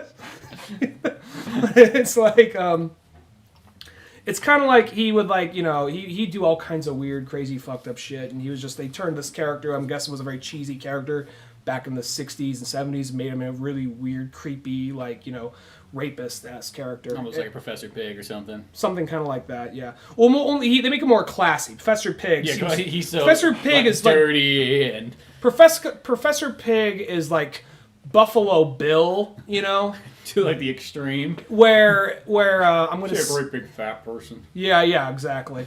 Well, he said, like Grant Morrison said, when he made Professor Pig, he was trying to go across between Buffalo Bill and Henry Higgins from My Fair Lady.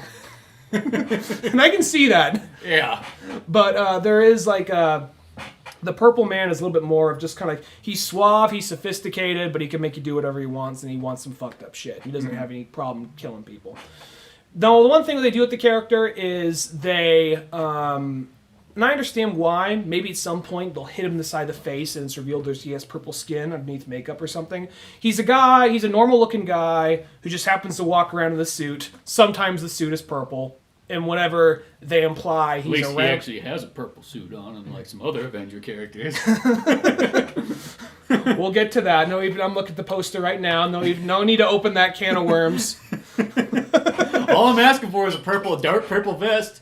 He's wearing dark purple and black in like Avengers 2. Hawkeye. He's not wearing dark purple though. He's wearing black. But he's wearing black and dark purple. I have the fucking movie. I watched it several times. I don't remember that for some reason. Is his shirt purple? It's like a purple, I'm trying to remember, it's like a purple kind of vest, kind of jacket kind of thing. There's definitely purple and black on there. Okay. Now next you need some blue and a mask and I'll be happy. They're just going off the new design from the comics. They didn't But I think the weird thing though is the when comics, all the other characters are going off the old design. The old design is like around, that's... It always comes back to Hawkeye. It always does. I think it's as well as ones when there's a character you really like, well, you look at everybody else around them, and it's like, well, they all got their like classic costumes on. Well, that Captain America's costume, Iron Man's costume hasn't really changed that much. Yeah, but that's Hawkeye has changed over the years. Yeah, but still, he's got. I mean, it doesn't be like full on that, but if it just had either a mask or a helmet. Just give me the purple bell bottoms, I'll be happy. That's his boots.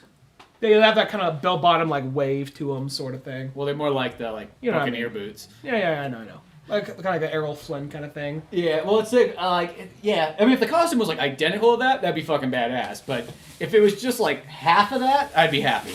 Okay. Well, anyway, as far as this goes, as far as purple suits that are in the Marvel universe, the most they'll do with them is like he'll be in a room and he'll have kind of like a purple light, or kind of like it imply that his presence is there, or something like that, or someone's under his control. Mm-hmm. So they'll do something like that, but I'm waiting for someone to just like to flat out smack him in the face real hard, and he has like bright purple skin underneath, or something to that effect. But who knows? I mean, it's surprising the amount of shit they do get in there. So, yeah, it'd be kind of sweet if they do go that far. Well, it does sound like a pretty interesting one.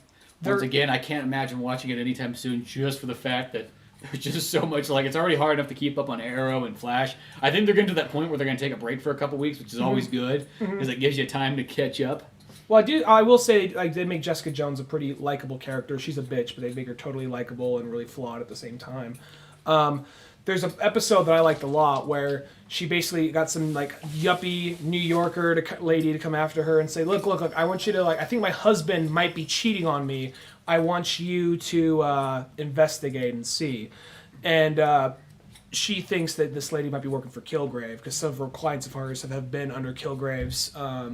they don't call him the Purple Man anymore. They just call him Kilgrave now, which sounds more intimidating, I think. So... But she just starts following her around, thinking that she might be working for them, and she sees this lady's practicing with a gun on a shooting range. It's like, oh, that's fucking weird. Okay, and she's following her husband around, the lady's husband around, leads her to a room, and she kind of sees that, like, she gets a call from the lady. There's a weird echo to the phone call, and then she sees there's plastic on the ground in the room that she's been kind of spying on. She walks in there, realizes the husband and the employer have led her right there with a gun drawn on her. Like, really? You're gonna fucking kill me? Why are you gonna kill me? He's just like, oh, you superpowered freaks, you during the invasion, you got my mother killed and this and that, you know. So it's like, oh, there's like this kind of mutant-esque racism they kind of brought into the Marvel universe. And that she's like, are you serious? You're gonna kill me? They shoot her in the shoulder. She's like, oh, and she's just like not even all like in super pain. She's like, that fucking hurt. Not even like she didn't say fucking, but it's like they've said other things, but like they called someone a cocksucker at some point. So that's getting close. Yeah, she's like, oh, she's like, really? You're gonna? And she just like flips over, like just like drops some knowledge on him, just like smacks him around, like she like just throws some shit across the room, like throws them against the wall at some point. And she says something to the effect of like, my parents were killed in a fucking were killed in an accident. Do you see me killing every fucking shitty driver? I had nothing. I got so much fucking shit. It's like more funny. Like she's like just smashing shit, yelling at these people. They're about to kill her. That sounds pretty sweet. So yeah. So it's pretty overall pretty darn good show. And you're saying it's better than Daredevil. I like Which it makes more sense though, I guess, because here's the thing: Daredevil kind of starts off. They can kind of take all they learned from that and make Jessica Jones even better. Yeah, well, I'd say, I know Daredevil comes in an episode. I haven't got that episode yet. Or at least Matt Murdock does. My thing is Daredevil, I think partially because Daredevil is one of my favorite Marvel characters, so I already have a set expectation for that. So you wait to the last episode to give him the red suit. Yeah, kind of like, don't toy me around. I know what he looks like. Exactly. So I think that when you don't have that for a while, and because I already know of Jessica Jones, and I think she is a bit more easier to do just because she doesn't have a costume and all that. Yeah, it makes more sense for like a TV show. It's sure funny how like the costume is such like a big thing though, but it's like just put him in the costume. That's what everybody always wants, and for some reason people just never they always want to write stories where they're trying to write him out of the costume. I think that Daredevil, they're just trying to work it into the costume, and then I think they're trying to get non-comic fans into it, and then by the time it gets because I think there probably is a poll where there's non-comic fans, and the costume's like a turnoff sometimes, unless they were able to, slowly progress into it. Like if you just show them in the costume right at the beginning, there's probably people who are like, whoa, fucking costume, what the fuck's this? Well, look at Arrow. I haven't really kept up with Arrow. I've seen... Well, because now Arrow, in Season 4, he's full-on Green Arrow, which is nice. They call him Green Arrow now? They call him Green Arrow, Each season, they get closer and closer. And I feel by Season 5, it should almost be like pure Green Arrow. Mm-hmm. I will say that Season 1... It's the safe one. It's the safe one. I haven't finished Season 1 just because I'm halfway done with Season 1. It's just been taking time. There's other shows on Netflix, and I feel like I'm choking it down. There are moments, and there's some cool stuff in it, but I feel like, all right, you're getting there, but I know what this could be. I know where it eventually goes. Yeah. And I think it says a lot when you could have a character that comes in. Who are you? And they call me the Count, and here's my drug, vertigo. Do you have some kind of weird wave or pulsating mechanism? No, I just inject people, and they get all dizzy and fall over. It's just well, because they're going with they're doing at that point they were doing the realistic thing. It was coming right after Dark Knight, so nobody wanted to do superpowers. The upside, though, is that they eventually... They get there. Yeah, they get there. I'm saying that's the nice thing. When the show can start off like that, what's this guy... What was this guy called? Well, his unit was called the Fireflies. And he's what does he dress like? Does he dress like Firefly? No, he dresses like a firefighter. It happens to have a flamethrower. Yeah. It's like everything's kind of safe. And then so I think that if you can kind of the fact that show starts off as one of those, and it works. I haven't seen it, but from where I hear, think as well as once if you watch that show, like when it kind of came out, you almost accept it a little bit more because once again, there was no other TV shows out to compete with it. Mm-hmm. So at that point, you're like, well, I wish they'd go a little bit farther, but I'm a little bit more grateful. Where now, once you start having all these other shows, and then you go back to that, you're kind of like, oh man, they're still working their way up. You know, well, Flash, I'll say, it's almost sort of dated. Yeah. Well, Flash, for instance, it feels kind of Smallville-ish, where they kind of beat around the bush. Like, what's Parasite? Parasite isn't some giant big purple like monster. Parasite's just a dude in like a leather jacket, and he's kind of like wormy, and he like when he gets his powers, like this orange glow, this purple glow comes off him. Yeah, because pretty much the Arrow it pretty much gets better each season. Like I can season see one, that. The best part of season 1 is when he's on the island. That's really the most interesting part of the show. That's what I'm all waiting for. Like, oh yeah, he's hanging out with Deathstroke.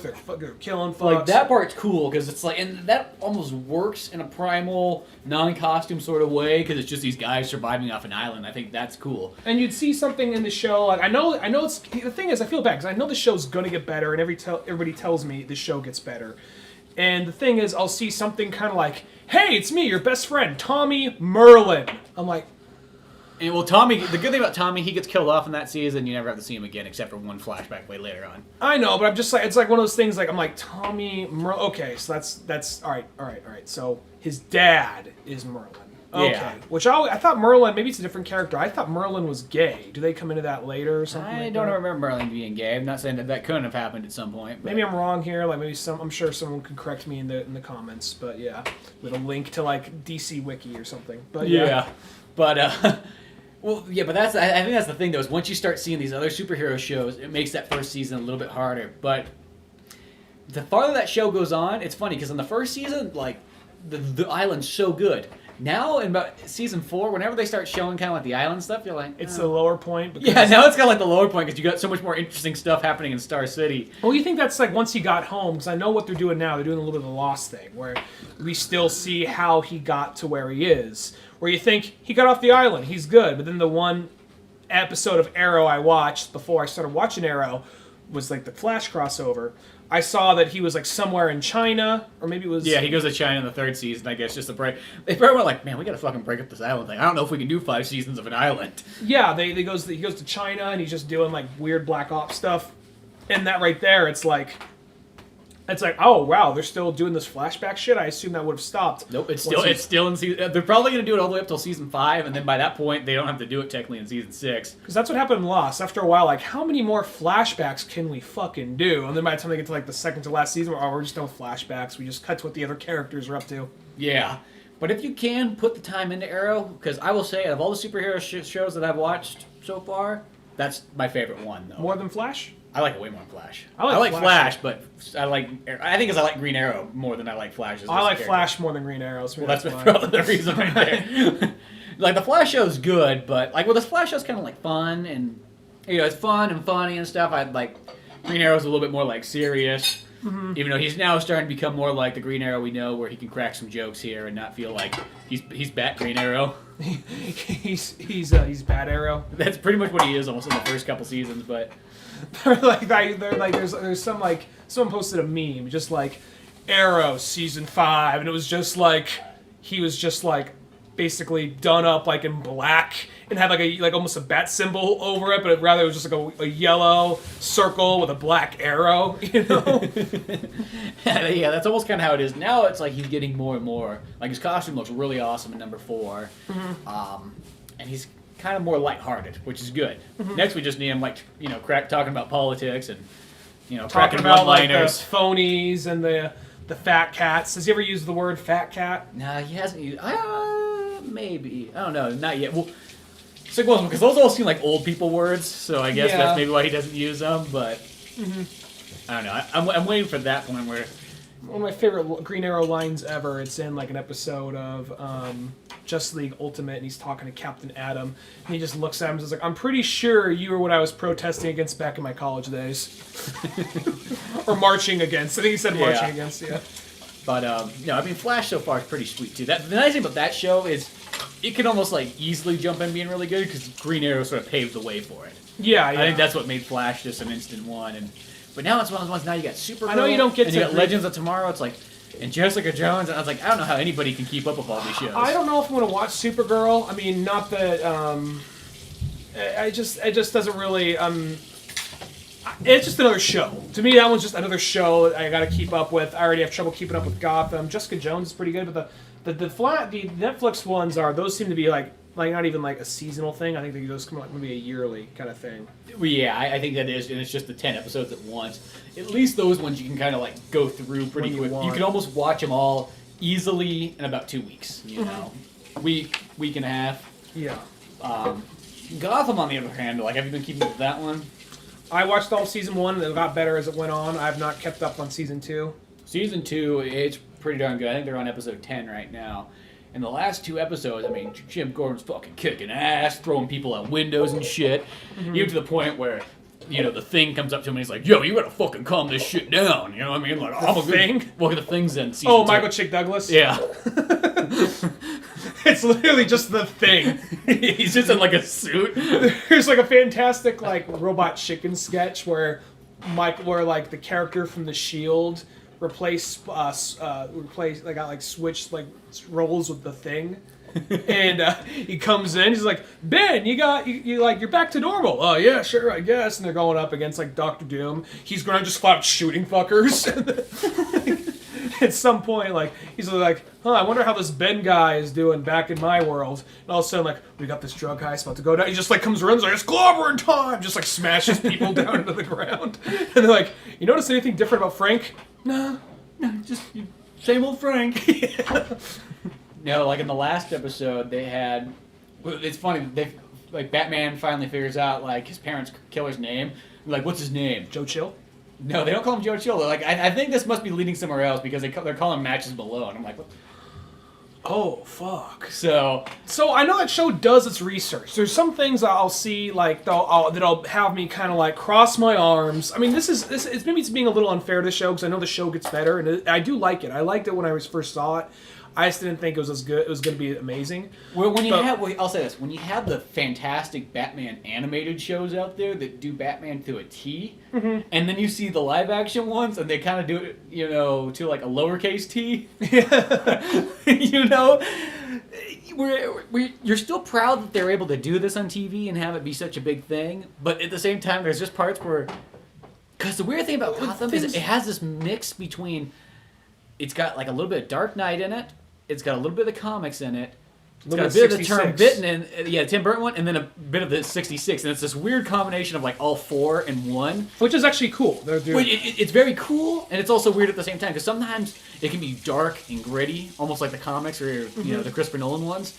But then it can also be over the top and kind of almost campy, sort of 66, and even maybe Batman Forever and Batman and Robin style. But it's mixed together, so you get this dark, gothic-y comedy. I don't know, but it does sort of in the long run. It kind of pans out. There's the one I really like the 2-part Scarecrow one. I like that one a lot. That was season 1. Yeah. There was the one though where I thought that like it was like going back to season 1, like a little episode 1, episode 2, that kind of stuff, and it wasn't enough to kill the show. And part of me understands, and part of me is kind of like why. And that was like right when they had you meet Poison Ivy for the first time, Pamela Isley, and they say, "What's your name?" Ivy. Just like, it's fucking Pamela, but okay. Yeah, I don't know why they do that too. It's like where they sort of like I understand why shoehorn in the name just to. And then they made Commissioner Gordon's wife or Barbara. They made her like all yuppie and shit. But then like, it's kind of weird. It's like they made her all yuppie, and I hated her. The second she loses her shit and becomes a serial killer, I like her. It's kind of weird how that goes. The only thing though, I will say, in Gotham, they don't write women characters very well in that show though. They're all written kind of horribly, excluding Leslie Tompkins. I was gonna say I like Leslie. I like she's really good. But that's Aurora from Serenity and Firefly. Oh, I didn't put two and two together. It's been a while since I watched Firefly, so I guess it didn't cross my mind. But Yeah. that's cool. But no, she's written really well. But a lot of the other ladies in there, like Barbara Gordon and also Well, 90%. Fish Mooney and like all this, they are all written on this like weird, over the top, like somebody. They just remind me like they're written by old men who didn't really understand females so well. Well, 90% of, I mean, I'm not trying to sound sexist here, but 90% of Batman female characters are usually either villains or damsels in distress. Unless you got, like... Well, then you got Barbara Gordon. yeah, exactly. And you Unless, got Bluebird, and you got... Who aren't born yet. Yeah, I guess that's true. So this is the age when women weren't... Leslie- when women were obnoxious. Well, Leslie Tompkins has always been a pretty good character, so I'm glad they actually got at least one good voice. I really hated Barbara Gordon in the show, but as time went on, she just became more interesting when she became, like, psychotic to me. I guess it's when they're kinda psychotic, they're kind of... Because they're, like, written, like, campy psychotic. They're not, like... I guess, well, I haven't got that far. I guess I got to the, like, near the end when she was hypnotized and she was still kind of feeling it, you know what I mean? Like, that's just, I don't know. Not saying that's amazing, not saying that's, like, that's the best writing I've ever seen or anything like that. It's just so much more better than some yuppie-tuppie, pish-posh, like, lady that runs an art exhibit in, like, rip-off New York. Yeah. Well, it's like they got her being kind of weird, and then she's got this other lesbian lover who's like pretty much like acts like a Catwoman, but not Catwoman. Well, wait, wasn't and there... there's a part like in the last episode where Alfred fucking got to like lay the smack down on her, and you're like, yes, fucking stupid bitch. Wait, was there like there's the Catwoman rip-off character? Yeah, well, she just kind of reminds me like, okay, what? Obviously Selena sees her and gets obviously the idea. there's Selena Kyle, but this other chick, she's got dark hair. I don't know who it's supposed to be because there's some characters in there that I think they're just like made up stuff. Like they might pulled from somewhere really weird, but. They like tie him in, but she's always carrying around a whip. She's dressed in all leather. I mean, she kind of. If Selena Kyle wasn't in there, people would probably go, "That's Catwoman right there." They'd almost. It's probably a character that Selena's gonna see her and get the idea. Yeah, whereas Selena, I think, is already kind of more into like her own Catwoman groove. Mm-hmm. But this other chick, she's just kind of obnoxious. They just kind of talk like, "I'm so cool. Look at my acting right now." Fish Mooney, like, because Fish Mooney was like that too. She's like, a pretty. I am a villain who is acting. Yeah, like Jada Pinkett Smith, because she's a good actress, but she's like, we do it our way when they're like harvesting organs and all that. You bring magazines, you bring water, you get through me, you know. She was because she's a good actress, but she was not in Gotham. Well, it's funny too. She hasn't been at all in season 2 yet. I feel like they'll probably just throw her in there just to like complete her story arc at some point. But I just think people went, fuck that character, get her out of here. She's probably gonna come back in 1 or 2 episodes just to die or just to finish off her story arc for the handful of people who go, what happened to she got pushed off a red-haired black lady. I wonder if it is just something as much as like they just pushed her off a ledge. Yeah, she's dead. Yeah. What about her story arc? Her story arc is she went over a fucking building. That's her story arc. Yeah, nobody liked her. Let's get rid of her. Well, it's kind of like there's that part where like I mean she didn't really bother me, but I think she did a little better as it went on. But she does get some interesting stuff the farther it goes on. And the fact that she takes her own eye out with a spoon. But there's that one line where like Penguin even says like, you know what? I'll be honest. Even after everything that happens. I still miss Fish. I'm like, you're probably the only one. Yeah. Because she's just one of those kind of people, like, I feel like you don't hate that character. You're just kind of weirded out. I don't hate her. Yeah. You're just kind of like, you just don't really get it. You're like, well, she does a couple cool things, but then she does a couple dumb things. I get where she's there. Her acting's kind of weird, and it throws it off a bit, you know. I feel really bad for. I feel bad for that girl that Fish was training to be like... to like seduce seduce Falcone because she's all like, you know, I feel bad for him, I don't know if I want to do this, and she seemed like a really nice girl who just kind of like took a bad deal and she's trying to back out of it, and he's like, I'm sure you're a good girl, but you used my mother's memory against me. He just flat out strangles this 20-something-year-old girl and just like, oh fuck, you know. And I think it was either in the last episode or second to last one, because I watched both of them last night catching up. There's this guy who's in there who's pretty much like this cannibal guy, and it's a pretty ballsy scene because it starts off, there's just this corpse with its feet sticking out of like an oven burning. Oh my god. And the camera pans out from it and shows this guy sitting there, and there's this guy in a chair just like all tied up, bleeding out, and he cuts his ear off and he's just about to eat it, and then he gets a phone call. So he puts it in his pocket and he calls up, and the organization where they're like, we need you to kill fucking Jim Gordon. Well, they don't say fucking, but you know what I mean. Yeah. And stuff. He's like, okay, well, I'll go fucking do it. It's like, I'll go fucking do it. If Spencer Scott Holmes wrote the script. So he does it, you know, and he shows up. It was raining hard out. And he goes, and then Jim Gordon has a battle. He kills a bunch of cops first, and Jim Gordon goes down there and takes him down. He's like, instead of like the Thing just had this thing where he's sitting down. He's like, when I was in the war, there was a part where we had this prison camp, and shit was going down, and I knew this guy was going to escape. I knew he was, so I put my gun in his mouth, and I stood there for a second. I pulled that trigger. I wanted to show him that he can't leave. Now I think about this. I have nightmares about that guy throughout my entire life. And then, so he kind of says that. So Jim Gordon, when he goes down to battle this cannibal guy, he fights him, and the second he puts the gun in his mouth, and he's about to pull the trigger. And then he pulls off, he's like, no, you're under arrest. You got the right to remain silent. You should just stay with that. And then there's this poor black lady who's been kind of stuck with this the whole time, and she happened to survive all these things. She had a knife to her throat. It's like her first day on the fucking job too. One of these Leon Kennedy moments. Yeah. So she goes through all this stuff, and then she's taking this cannibal guy in. She's about to put him in the jail cell. The guy falls to his knees like he's gonna throw up, and then he jumps up and he bites this black lady and just literally rips out her like Dawn of the Dead. Yeah, it's fucking like that. And she's bleeding out on the floor. And then later on, Jim gets a call, or Leslie gets a call. She's like, "Oh, that new rookie." She fucking died. And then he has this thing where he's like, oh, fuck, I could have killed this guy and that would have never happened. He would not have killed another officer. It's one of those things thrown on top of him. Oh. But it's kind of cool because Jim's just so ballsy at this point where he's just... Harvey's still in it, right? Harvey's in... They have minused him out a little bit, that's the only thing. He's still there. Because he was even overacting, but I think he was still good. I still like him a lot, though, too. He's really good. But I just noticed in the second season, it's almost like he was cut out by 5-10% or so. Sort of to fit more room in, I guess, for Riddler, Penguin, and Bruce Wayne. I realized this later in the line that the guy that playing Harvey is actually the dad from Grounded for Life. Yeah, who is also the racist asshole in The Patriot. Oh, that I didn't. And also Deacon Frost's right hand man in Blade. No, wow, see, he's been all. And Max Payne's partner that gets killed in Max Payne. Max Payne. if you weren't too sure which one I was talking about. But no, Gotham is actually pretty darn impressive, and I will say because it's one of those shows where it started off that the first couple episodes it was almost that one where it's like, I don't know, do I want to continue watching it? It's just sort of like Law and Order with a little bit of a Batman vibe, but now it's just getting better, and you got Alfred throwing punches left and right. There's a part where it made me laugh so hard, where Selena comes up to Alfred, he's waiting there for Bruce to get out of school or whatever, and he turns around, looks at Selena, and just fucking slaps her as hard as possible. You broke his heart. Well, no, not yet. He's just like, I don't want your trashy ass coming around our house. Hello, Miss Kyle.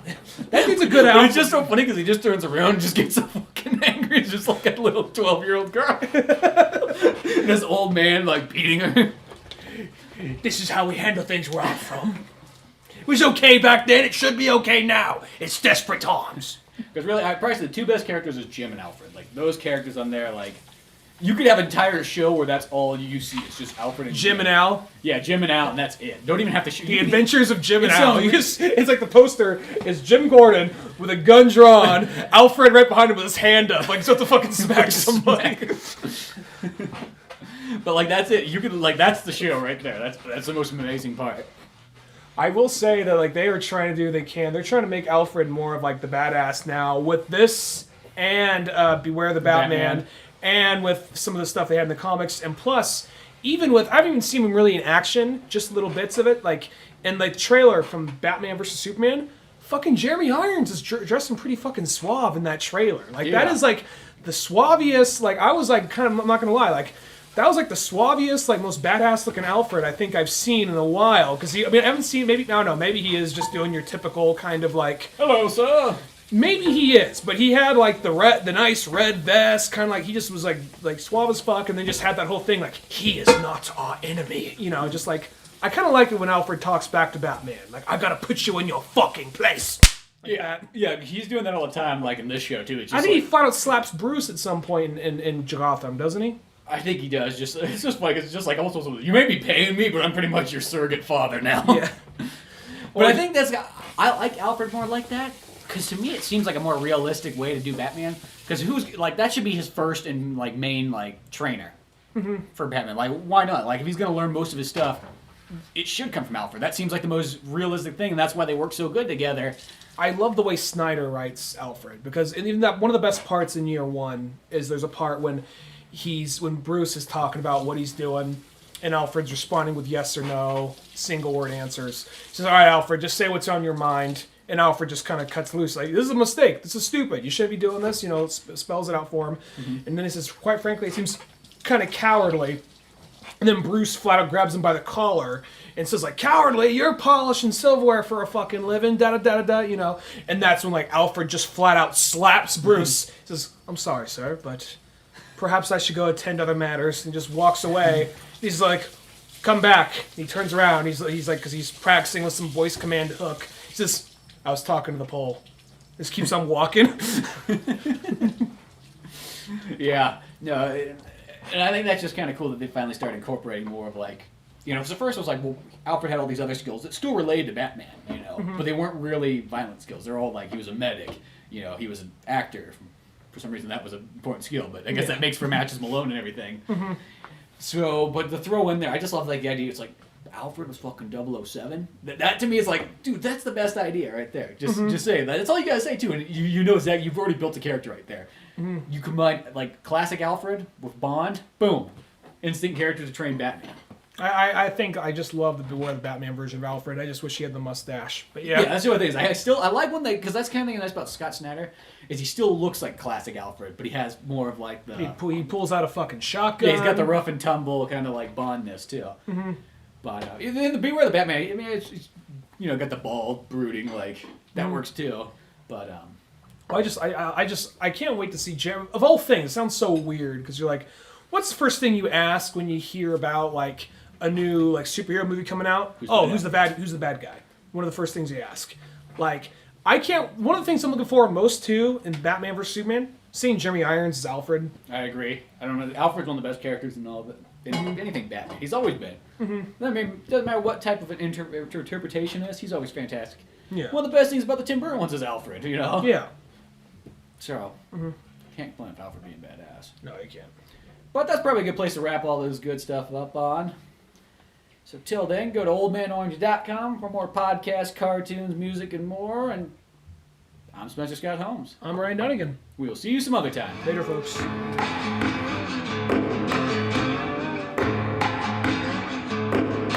Thanks for listening to the Old Man Orange podcast. Check out our website at oldmanorange.com for even more podcasts, cartoons, videos, music, and more. Send us an email at oldmanorangepodcast@yahoo.com. Be sure to subscribe, share, rate, and review us on iTunes, Podomatic, or any of the other fine sites we might be located on. If you want to help out even more, click on the Amazon or GameStop links on our webpage before you make any purchases there. It won't cost you a penny, but it sends us a little something our way. Thanks again, and tune in next week for more Old Man Orange Podcast.